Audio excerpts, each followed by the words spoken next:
Hello, नमस्कार। आप सबका स्वागत है आपकी अपनी दक्षिता टीचिंग अकेडमी में। तो आज मैं कुछ सेट ऑफ रीजनिंग के क्वेश्चंस लेकर आई हूं। तो ये सारे मिक्स मैच क्वेश्चन है, तो मे भी शायद आपको हेल्पफुल होंगे आपकी केवीएस एग्जाम को क्लियर करने में। तो आइए हम क्वेश्चन स्टार्ट करते हैं कि which of the following diagram shows the relationship between table, chair and furniture. ठीक है, ये सिलॉज वाले क्वेश्चन में ये टॉपिक आता है सिलॉज में, और बहुत ज्यादा इजी टॉपिक है। अगर ये क्वेश्चन एग्जाम में आता है 5 में से 1 नंबर अगर सिलॉज को जाता है तो प्लीज आप इसको बिल्कुल मिस मत करना। बहुत इजी है, आप वो 1 नंबर अपनी पॉकेट में बहुत आराम से डाल सकते हैं। बस आपको कुछ छोटे छोटे कॉन्सेप्ट पता होने चाहिए। तो वीडियो क्वेश्चन स्टार्ट करते हैं। यहां बोला है टेबल, चेयर एंड फर्नीचर। ठीक है, टेबल, चेयर एंड फर्नीचर। अगर आपको पता हो फर्नीचर के अंदर ही आपका टेबल आता है और चेयर, दोनों फर्नीचर के अंदर आते हैं। ठीक है, यानी फर्नीचर हमारा ये हो जाएगा जिसके अंदर हमारे आ रहे हैं टेबल और चेयर।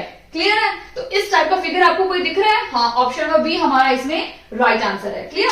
तो आपका ये अच्छे से कॉन्सेप्ट क्लियर हो गया है। इस टाइप के बहुत सारे क्वेश्चन भी आप बना सकते हैं। जैसे हम ले लेंगे एनिमल। ठीक है, हमने एनिमल ले लिया और प्लांट ले लिया।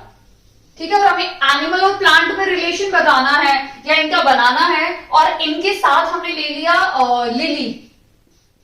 ठीक है, इन तीनों का हमें अगर बनाना है तो ऑब्वियस सी बात है प्लांट के अंदर लिली आएगा, तो मैंने प्लांट बनाया पी, इसके अंदर मैंने लिली बनाया। बट एनिमल तो टोटली डिफरेंट है, तो ये इस टाइप का सिलॉज का फिगर बनेगा एनिमल, प्लांट एंड लिली का। क्योंकि लिली प्लांट के अंदर आती है इसलिए मैंने प्लांट के अंदर लिली बनाया और एनिमल बना दिया। क्लियर? अगर आप इसको देखोगे पहले फिगर को, तो ये फिगर रिप्रेजेंट कर रहा है कि तीनों इंडिपेंडेंट है। ठीक है, जैसे हम ले सकते हैं ह्यूमन बीइंग, हम इंसान। ठीक है, फिर हम ले सकते हैं नॉन लिविंग थिंग में टेबल ले लीजिए, टेबल। और यहां पे आप ले लीजिए एग्जाम्पल किसी भी फिगर का, ब्लैक बोर्ड, या ब्लैक बोर्ड मत लीजिए, हम यहां पे ले लेते हैं एंट। ठीक है, तीनों ही इंडिपेंडेंट है। क्लियर? तो इस तरह से फिगर बनेगा। फिर जो सेकंड फिगर है उसमें इस तरह से फिगर बनेगा कि ये जो दोनों है ये एक ही के अंदर आते हैं। जैसे हमने लिया फर्नीचर के अंदर टेबल एंड चेयर आते हैं। ठीक है, इस टाइप का फिगर क्या रिप्रेजेंट कर रहा है कि एनिमल, ये एनिमल है। ठीक है, और ये बता रहा है ये दोनों म्यूचुअल रिलेशन शेयर कर रहे हैं। ठीक है, म्यूचुअल रिलेशन में किस टाइप का आ सकता है? आपका आ सकता है grass and cow. Cow grass पे डिपेंड है, ऑब्वियसली बात है, काउ ग्रास पे डिपेंड है। ठीक है, काउ ग्रास को खाएगी तभी तो मिल्क देगी ना, तो उसका फूड ही ग्रास है। तो इस तरह से ये फिगर बन जाएगा। और जब तीनों एक दूसरे पे डिपेंड हो, वो होता है हमारा, क्या हो जाएगा? लास्ट वाला एग्जाम्पल उसका क्या हो सकता है? प्लीज अगर आपको समझ में आया हो तो ये लास्ट डी का मुझे प्लीज एग्जाम्पल कमेंट सेक्शन में कमेंट करके जरूर बताइए। ऐसी चीज जो तीनों एक दूसरे पे डिपेंड हो, ये इस पे डिपेंड हो और इस पे भी डिपेंड हो, ये चीज इस पे भी डिपेंड हो, इस पे भी डिपेंड हो। ठीक है, इस तरह से एक चीज हमें बताइए। जैसे हमारे घर पे मम्मी होती है, ठीक है, मम्मी पे हम डिपेंड रहते हैं, पापा भी मम्मी पे ही डिपेंड रहते हैं। तो इस टाइप का रिलेशन आप इसमें दिखा सकते हो। क्लियर है? अब हम नेक्स्ट क्वेश्चन देखते हैं। बट मुझे प्लीज ये ऑप्शन डी का मुझे प्लीज बताइए कि एग्जाम्पल क्या होगा, अगर आपको समझ में आ गया है तो। क्वेश्चन नंबर 2 हम देखते हैं, चूज द करेक्ट ऑल्टरनेटिव। ठीक है, हमें इन सभी ऑप्शन में से यहां पे आने वाला ऑप्शन देखना है। तो सबसे पहले हम सीरीज लिख लेते हैं ABCD। ठीक है, इसके नेक्स्ट क्या है हमारी BDFH। ठीक है, उसके नेक्स्ट क्या है हमारी CFIL, नेक्स्ट क्या है DHLP, उसकी नेक्स्ट हमें निकालनी है। क्लियर? बट अगर आप क्वेश्चन में देखेंगे यहां पे क्या हो रहा है, A के बाद B आ रहा है, B के बाद C है, C के बाद D है, ऑब्वियसली बात नेक्स्ट क्या होगा? E होगा हमारा। तो सभी ऑप्शन में E है यहां पे। ठीक है, यानी हमें नेक्स्ट ऑप्शन भी देखना पड़ेगा। ठीक है, B के बाद क्या हो रहा है? +2 ऐड किया तो D मिल गया, फिर से हमने +2 ऐड किया तो E मिल गया। ठीक है, +2 ऐड किया तो फिर से हमें नेक्स्ट मिल गया। ठीक है, F के बाद G H, H के बाद I J, यानी +2 फिर से ऐड करूंगी तो क्या मिल जाएगा मुझे? जे, वहां पे सभी ऑप्शन में से ये ऑप्शन कैंसिल हो गया तो इसमें जे नहीं है, ये तीनों ऑप्शन में जे है। क्लियर? अब थर्ड वन देखोगे तो सी डी ई एफ यानी +3 ऐड किया तो एफ मिल गया, वैसे ही यहां पे भी +3 ऐड किया तो आई मिल गया, +3 ऐड किया तो एल मिल गया, और एल में अगर हम +3 ऐड करेंगे तो क्या मिलेगा? के। क्लियर? सॉरी, ओ मिल जाएगा। ठीक है, ओ मिल गया। ठीक है, यानी हमें अगर देखोगे तो फिर से यहां पे ओ है, यानी हमें नेक्स्ट लास्ट ऑप्शन देखना ही है। ठीक है, डी में हमने +4 ऐड किया तो हमें एच मिल गया, इसमें +4 ऐड किया तो एच मिल गया, इसमें भी +4 ऐड किया तो एच मिल गया, तो पी के बाद फिर से हम +4 ऐड करेंगे तो हमें क्या मिलेगा? क्यू आर एस टी, तो टी मिल गया। यानी हमारा जो लास्ट ऑप्शन है वो है EJOT, EJOT, option number C इसमें हमारा राइट आंसर है। क्लियर? वैसे भी आप यहां अपना टाइम भी बचा सकते थे, ये तो मैंने आपको पूरा मेथड करके समझाया है। अगर आप देखोगे तो EJO, EJO, EJO तीनों में था। ठीक है, तो आप हमें सिर्फ लास्ट वाला चेक करना था। अगर हमें पहला, दूसरा, दूसरे तक सीरीज पता चल गया कि +1, +2, +3, +4 ऐड हो रहा है तो हमें डायरेक्टली लास्ट का भी चेक कर सकते हो और आपको आंसर मिल जाता, तो वही आपका करेक्ट आंसर होता। क्लियर? आई होप आपको अच्छे से समझ में आ गया है। अब हम क्वेश्चन नंबर 3 देखते हैं। क्वेश्चन नंबर 3 क्या बोला है? Choose the correct alternative from the same relation. हमें रिलेशन दी हुई है कि जनवरी जुलाई, ठीक है, जैन और जुलाई। ठीक है, अगर आप देखोगे जैन पहला महीना होता है और जुलाई 7वां महीना होता है, जिसके बीच में 6 का डिफरेंस होगा वही हमारा होगा। ठीक है, अब नवंबर दिसंबर में कितना डिफरेंस है? सिर्फ 1 का डिफरेंस है। ठीक है, फरवरी और अक्टूबर में कितना डिफरेंस है? फरवरी के बाद क्या आता है? मार्च, अप्रैल, मई, जून, जुलाई, अगस्त, सितंबर, अक्टूबर, यानी यहाँ पे 8 का डिफरेंस है, ये भी नहीं जाएगा। ठीक है, मार्च और सितंबर में कितने का डिफरेंस है? अप्रैल, मई, जून, जुलाई, अगस्त, सितंबर, 6 का डिफरेंस है, और 6 के वजह मिल गया, हमें ये भी चेक कर लेना चाहिए। अप्रैल, मई, जून, जुलाई, अगस्त, तो सिर्फ 4 का डिफरेंस है, तो यहाँ पे डिफरेंस किसका सेम है? 6 और 6, ऑप्शन नंबर बी का। क्लियर है? तो इस टाइप के रिलेशन भी आपसे पूछे जा सकते हैं एग्जाम में। ब्रदर सिस्टर का रिलेशन दे देंगे, बॉय गर्ल नहीं, हाँ बॉय गर्ल का भी दे सकते हैं। यहां बॉय गर्ल लिख देंगे, ठीक है, और नीचे आपके लिख देंगे फादर इन लॉ के साथ लगा देंगे ब्रदर इन लॉ, ये ऑप्शन आ सकता है बी। गर्ल बॉय का है तो हस्बैंड वाइफ, ठीक है, यहां पे लिख सकते हैं फादर ब्रदर। क्लियर? अगर आपको इन 3 ऑप्शन में से देखा जाए, ब्रदर बॉय गर्ल का रिलेशन क्या है? बिल्कुल अपोजिट सेक्स का रिलेशन है, एक मेल है एक फीमेल है। अगर आप यहां देखेंगे तो दोनों के दोनों क्या है? मेल हैं, ये भी मेल है ये भी मेल है। यहां पे देखेंगे तो यहां पे भी दोनों मेल है, बट अगर यहां देखोगे तो एक मेल है और एक फीमेल है, तो ऑप्शन नंबर बी इसमें राइट आंसर होगा। तो इस टाइप के रिलेशन भी आपके एग्जाम में पूछे जा सकते हैं। ब्रदर सिस्टर का रिलेशन दे देंगे, यहाँ पे ब्रदर और सिस्टर का रिलेशन दे सकते हैं। ऑप्शन में आपको दे सकते हैं मामा, ठीक है, मामा की बहन क्या कौन होगी? बुआ होती है ना, तो इस टाइप का रिलेशन दे सकते हैं। ठीक है, या दे सकते हैं मामी मामा, ये तो फिर हस्बैंड वाइफ का रिलेशन हो गया। तो इस टाइप से भी क्वेश्चन आपके फ्रेम हो सकते हैं। ये रिलेशन बहुत इजी होते हैं, आपको सिर्फ पहले वाले को ऑब्जर्व करना है और फिर बाकी इनके आंसर्स देने हैं। क्लियर? अब हम नेक्स्ट क्वेश्चन देखते हैं। नंबर 4 हम देखते हैं कंप्लीट द गिवन सीरीज। हमें इस सीरीज को कंप्लीट करना है। ठीक है, मैं सीरीज लिख देती हूं 10, 11, 15, 24, 40 एंड 65। नेक्स्ट नंबर हमें इसका निकालना है। क्लियर? तो अब अगर आप सीरीज देखेंगे तो ये सीरीज एक इंक्रीजिंग ऑर्डर में है। ठीक है, तो सबसे पहले हमें क्या ऑब्जर्व करना है इन सब चीजों में कि सीरीज इंक्रीजिंग है या डिक्रीजिंग है। ठीक है, अगर सीरीज इंक्रीजिंग ऑर्डर में यानी बढ़ते क्रम में है तो उसमें आपको देखना है कि प्लस हो रहा है या मल्टीप्लाई। प्लस तब होगा जब नंबर धीरे धीरे ग्रेजुअली धीरे धीरे बढ़ रहा है, जैसे 10, 11, 15 ये धीरे धीरे बढ़ रहा है, तो मे बी शायद कोई टर्म है जो बार बार ऐड हो रही है जिससे टर्म बढ़ती जा रही है सीरीज। और अगर बहुत जल्दी जल्दी हो रहा है, जैसे 1, 8, 16, फिर सॉरी 188 के बाद डायरेक्टली कुछ 30 आ जाता है, 30 के बाद डायरेक्टली 100 आ जाता है, ऐसा कोई सीरीज हो रही है, ठीक है, जिसमें बहुत जल्दी जल्दी चेंजेस आ रहे हैं, बड़े बड़े नंबर आ रहे हैं, ठीक है, डिफरेंसेस बहुत ज्यादा बड़े बड़े हैं, उस टाइम पे हमें ट्राई करना है कि कहीं वो कोई ऐसा नंबर मल्टीप्लाई तो नहीं हो रहा बार बार। क्लियर है? तो और अगर डिक्रीज हो रही है सीरीज, धीरे धीरे कम होती जा रही है, तो आप माइनस चेक कर सकते हैं, ठीक है। अगर इसमें मल्टीप्लीकेशन के साथ साथ आप पावर भी चेक कर सकते हैं, कई बार पावर का भी आता है 1 का स्क्वायर, 2 का स्क्वायर, या 2 का क्यूब, 3 का क्यूब, इस टाइप के भी आपको नंबर्स चेक करने हैं। कहीं ये सीरीज तो नहीं है पावर सीरीज। माइनस में क्या करना है आपको, सबसे पहले अगर डिक्रीज हो रही है तो माइनस चेक करना है, या कोई नंबर डिवाइड तो नहीं हो रहा है, बड़े बड़े नंबर जब कम होते हैं तो ये सब चीजें आपको एक बार चेक करनी है सीरीज में। ये तब आएंगे, आपको क्लिक होगा जब आप बहुत ज्यादा प्रैक्टिस करेंगे, तो आपको ऑटोमेटिकली क्लिक हो जाएगा। अब जैसे मैं ये देख रही हूँ सीरीज बहुत धीरे धीरे और कम कम नंबर का डिफरेंस है, तो मैं सबसे पहले क्या करूंगी, डिफरेंस निकाल लेती हूँ।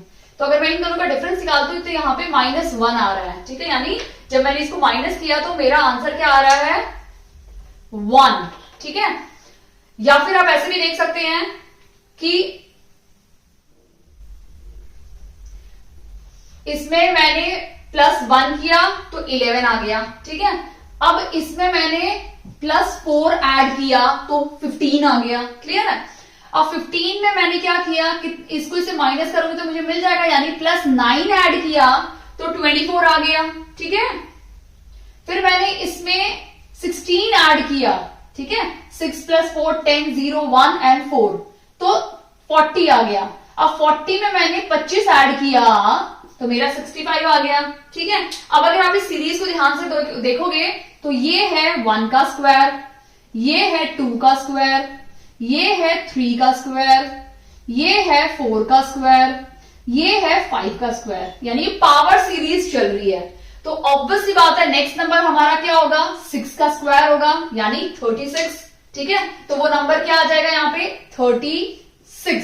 अब यहां वाला नंबर कैसे मिलेगा मुझे, जब मैं इन दोनों को ऐड करूंगी, ठीक है, यानी 65 को जब मैं 36 से ऐड करूंगी तो मेरा यहां वाली सीरीज का नंबर आ जाएगा 6 + 5 11 हो जाएगा, और तो मेरा जो आंसर है वो क्या है, 101।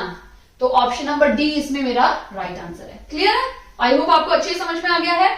अब हम क्वेश्चन नंबर 5 देखते हैं। ये क्वेश्चन नंबर 4 था मेरा, इस टाइप के ये सारे ना 2016 में क्वेश्चन पूछे जा चुके हैं रीजनिंग में, वही क्वेश्चन मैंने सेकंड सेट के फॉर्म में लिए हैं। पहला वाला वीडियो भी मैंने अपलोड किया अपने यूट्यूब चैनल पे, और ये सेकंड सेट ऑफ क्वेश्चंस मैंने लिए हैं, ठीक है। सेलेक्ट फ्रॉम द ऑल्टरनेटिव, ठीक है, alternative that combine the numbers which will form a meaningful word if the given letter are arrange. मतलब ये हमें लेटर दिए हुए हैं ADWLEK, ठीक है, ये हमें शफल करके मतलब घुमा फिरा के इस तरह से एक वर्ड है जिसके सारे अल्फाबेट्स को घुमा फिरा दिया, ठीक है।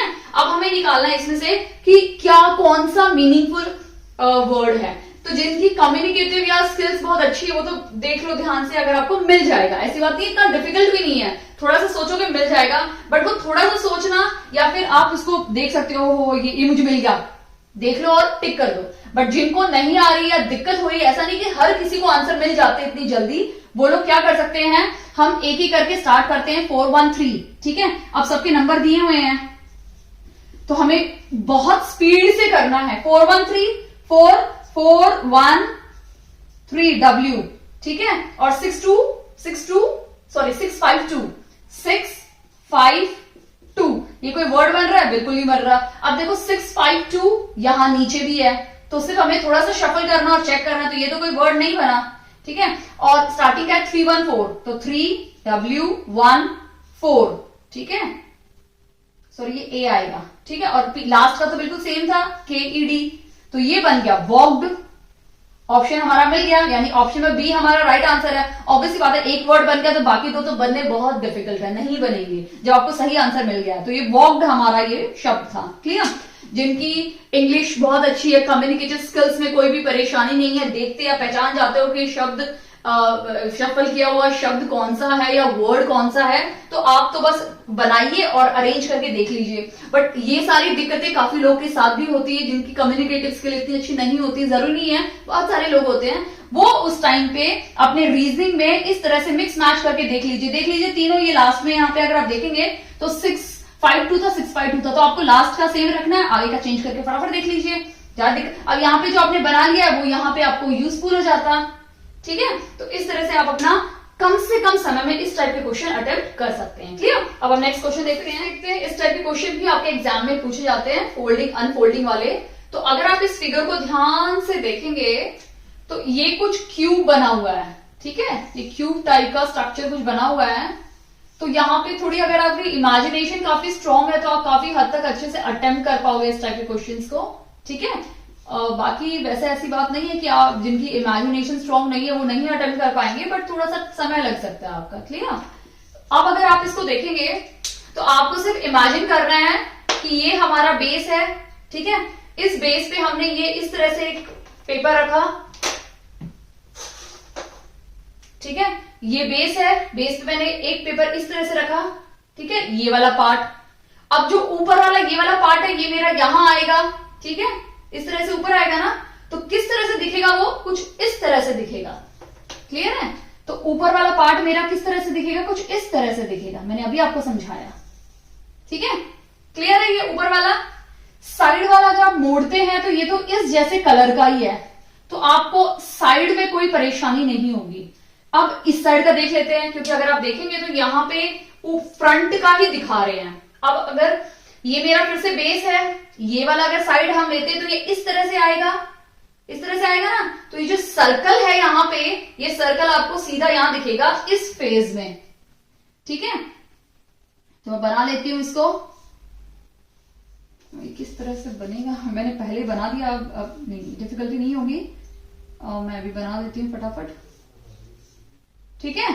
तो ये मेरा बन गया है, तो ये फेज वाला कौन सा बन गया मेरा, ये आएगा सर्कल, क्लियर है। ये तो क्लियर हो गया हमारा, ऊपर का इतना फेज हमारा क्लियर हो चुका है, इस तरह से आएगा ऊपर वाला भी, तो इतना मेरा क्लियर हो गया है, आपको मैंने समझा दिया अच्छे से। अब ये वाला मेरा बेस था, ये मैंने ऐसे खड़ा कर दिया तो ऊपर इस तरह से आएगा, अब वो नीचे इस तरह से, तो ऊपर जाके इस तरह से कुछ बन जाएगा, इस तरह से बन जाएगा, क्लियर है। तो इस तरह से कुछ हमारा फिगर बन जाएगा, ठीक है, इतना क्लियर है। जो नीचे से आया था ये मेरा बेस था, ये मेरा ये वाला साइड था जो बिल्कुल कोरा था, ये कोरा। ऊपर जो आया अगर आप देखेंगे ऊपर वाला, तो वो किस तरह से बनेगा, अगर मैं इस तरह से हाथ ऊपर रखती हूं तो वो कुछ इस तरह से बन जाएगा, ऊपर वाला जो मेरा इस तरह से बन गया है, ठीक है, ये बन गया, क्लियर है इतना। अब साइड साइड वाला मैं भूल गई, अच्छा ये डार्क है ना, ये डार्क है और ये है, तो ऑब्वियसली ये भी डार्क हो जाएगा। ऐसा कोई फिगर आपको दिख रहा है, ये और ये दिख रहा है, यानी ऑप्शन नंबर डी हमारा वैसे कैंसिल हो गया। अब इनमें से देखना है कि ये वाला साइड वाला कहां जाएगा आपका, क्लियर है, ये वाला साइड वाला हमें चेक करना है। अब ये आपका बेस है, साइड वाले को जब आप इस तरह से उठाएंगे तो ये यहां का जो पार्ट होगा ना, ये वाला पार्ट जो हमें नहीं दिख रहा है उसमें आएगा इस तरह से सर्कल। ऊपर वाला वैसे भी हमें ये वाला और ये वाला साइड तो ये और ये है जो हमें प्लेन दिख रहे हैं, ठीक है, ये वाला साइड यहां पे आ जाएगा, इसका मतलब ये वाला खाली रहेगा, कुछ भी नहीं है, क्लियर है। तो इस टाइप का कोई आपको फिगर दिख रहा है यहाँ पे, अगर आप देखेंगे ध्यान से तो ऑप्शन नंबर 1 ही हमें दिख रहा है, मतलब फर्स्ट राइट है, बाकी यहाँ पे इस साइड तो है ही नहीं है, तो ये वैसे ही कैंसिल हो जाएगा, ठीक है। अब अगर ये देखते हैं तो यहाँ पे ये ऊपर का गड़बड़ किया हुआ है, ठीक है, फ्रंट में आएगा ही नहीं, इतनी सारी मिस्टेक निकल गई है, क्लियर। तो आप इस तरह से कोरिलेट कर सकते हैं, यानी इसका जो ऑप्शन होगा वो है option number B, only 1, clear है। आई होप आपको मैं समझाने में काफी हद तक पता नहीं कितना परसेंट सक्सेसफुल हुई हूं, बट मैंने पूरी कोशिश की है, इस तरह से बनेगा, हाथ में इस तरह से बन के आपको समझाने की पूरी कोशिश की है, क्लियर। क्योंकि देखो पेपर से तो मैं भी आपको समझा सकती थी, लेकिन एग्जाम में पेपर यूज नहीं करना, तो एग्जाम में आपके पास हथकंडे आपके हाथ है, आप यूज कर सकते हो, अगर आपको नहीं समझ में आ रहा है इस तरह से बना के आप अपना देख सकते हो, ठीक है। हाथ तो कोई चीटिंग मटेरियल नहीं होता, आप कुछ लिख भी नहीं रहे अपने हाथ पे, तो you can use your hand, not a cheating material. Okay, next question देखते हैं हम लोग, स्टेटमेंट एंड कंक्लूजन वाला क्वेश्चन। ठीक है, बहुत ज्यादा इंटरेस्टिंग रहता है ये भी, और ये भी आपको पूरे नंबर देगा स्कोर करने के लिए, और बहुत इजी भी होता है। तो हम स्टार्टिंग से स्टार्ट करते हैं। ऑल, जब भी शब्द आए ऑल, तो आपको एक चीज ध्यान देनी है, ऑल मैंगोज, यानी ऑल के साथ मैंगो है तो इस तरह से बना दो। ठीक है, ये हमारा क्या है, मैंगो। क्लियर? ऑल के साथ जब भी कोई भी शब्द हो आपको इस तरह से बनाना है। आर फ्रूट, अब मैंगोज क्या बोला, आर फ्रूट बोला है, ऑल बोला है, तो फ्रूट कहां बनेगा, बाहर बनेगा। क्लियर है? ऑल मैंगो मतलब सारे के सारे मैंगो फ्रूट हैं, तो सारे के सारे मैंगो फ्रूट हैं। क्लियर है? सेकंड देख लेते हैं, सम फ्रूट्स आर वेजिटेबल, कुछ फ्रूट्स, फ्रूट्स का कुछ हिस्सा वेजिटेबल भी है, तो मैं यहां बना देती हूं वेजिटेबल। ठीक है, वेजिटेबल। क्लियर है? ये भी क्लियर हो गया। जब भी सम आए तो सम मतलब दोनों थोड़ा थोड़ा हिस्सा शेयर करेंगे, फ्रूट्स और वेजिटेबल थोड़ा थोड़ा हिस्सा शेयर कर रहे हैं, यानी क्या शेयर किया, इतना हिस्सा शेयर किया। क्लियर? तो जब भी सम आएगा तो इस तरह से कोई डायग्राम बनेगा सम के केस में, और जब भी ऑल पूछा जाएगा तो आपको इस तरह से बनाना है। क्लियर? ऑल जो भी शब्द पहला होगा वो अंदर आएगा, बाद वाला शब्द बाहर आएगा। क्लियर? ये चीज आप प्लीज ध्यान दीजिए, तो आपको बहुत इजी होगा कंक्लूजन सिलॉज वाले क्वेश्चन अटेम्प्ट करने में। क्लियर? अब लास्ट देख लेते हैं, फर्स्ट टू हमने देख लिए। नो वेजिटेबल इज राइस, कोई भी वेजिटेबल राइस नहीं है ही नहीं राइस, तो हम राइस को यहां बना देते हैं। क्लियर है? क्योंकि कोई रिलेशन नहीं बोला है। नो वेजिटेबल, कोई भी वेजिटेबल राइस नहीं है, तो मैंने ये अलग से बना दिया। क्लियर है? अब हम कंक्लूजन देखते हैं, क्योंकि ये इंपॉर्टेंट है। अगर आपका ये अच्छे से बन गया तो आप कंक्लूजन काफी हद तक अटेम्प्ट कर पाओगे, आपका आंसर डेफिनेटली राइट निकलेगा। बस आपको दो चीजें शब्द ध्यान देना है, ऑल और सम एंड नो। नो आएगा तो बिल्कुल कोई रिलेशन आपको नहीं दिखाना दोनों चीजों में। वेजिटेबल और राइस में मैंने कोई रिलेशन दिखाया, कुछ भी रिलेशन, एक स्ट्रेट लाइन बना दी, इसका मतलब नो, कोई रिलेशन नहीं है दोनों में। क्लियर है? कंक्लूजन देख लेते हैं। सम, अब सम शब्द है, ऑब्वियसली बात है, जो भी सम जहां होगा कुछ ना कुछ थोड़ा सा पोर्शन वो शेयर कर रहे होंगे। सम मतलब शेयर, आप इस तरह से लर्न कर सकते हैं, S S. Some fruits are vegetable, यानी कुछ फ्रूट वेजिटेबल है, सॉरी मैंगो है, सॉरी मैंगो, यहां पे मैंगो है, ऑब्वियसली बात है, फ्रूट का कुछ हिस्सा मैंगो है, ये राइट है, तो फर्स्ट हमारा बिल्कुल करेक्ट है। ठीक है, पहला बिल्कुल सही है हमारा। ठीक है, तो मैं रेड से कर देती हूं। अब सेकंड बोला है, सम राइस आर वेजिटेबल, कुछ राइस वेजिटेबल है, बिल्कुल गलत, कोई रिलेशन है ही नहीं दोनों में, तो ये क्या हो जाएगा, रॉन्ग हो जाएगा। ठीक है? थर्ड क्या बोला है, सम फ्रूट्स आर राइस, कुछ फ्रूट्स राइस हैं, कोई रिलेशन है ही नहीं, तो ये भी क्या हो गया, कैंसिल हो गया, यानी सिर्फ हमारा फर्स्ट ही राइट है। अब ऑप्शंस देख लेते हैं। Only conclusion second and third, तो ये तो गलत है, क्योंकि सेकंड और थर्ड कंक्लूजन दोनों ही रॉन्ग है। ओनली वन फॉलोज, यानी सिर्फ पहला ही राइट है, तो हमारा ऑप्शन बी इसमें राइट आंसर है। सी है, सेकंड राइट है, ये भी रॉन्ग है, और डी है, फर्स्ट और सेकंड दोनों राइट है, ये भी हमारा रॉन्ग हो जाता है, यानी इसमें हमारा जो राइट आंसर है वो है option B, that is some fruits, यानी फ्रूट्स का कुछ हिस्सा मैंगो है। और अगर क्वेश्चन पूछा होता ऑल मैंगोज आर फ्रूट, क्या सारे के सारे मैंगो फ्रूट हैं, वो भी राइट होता। ऑल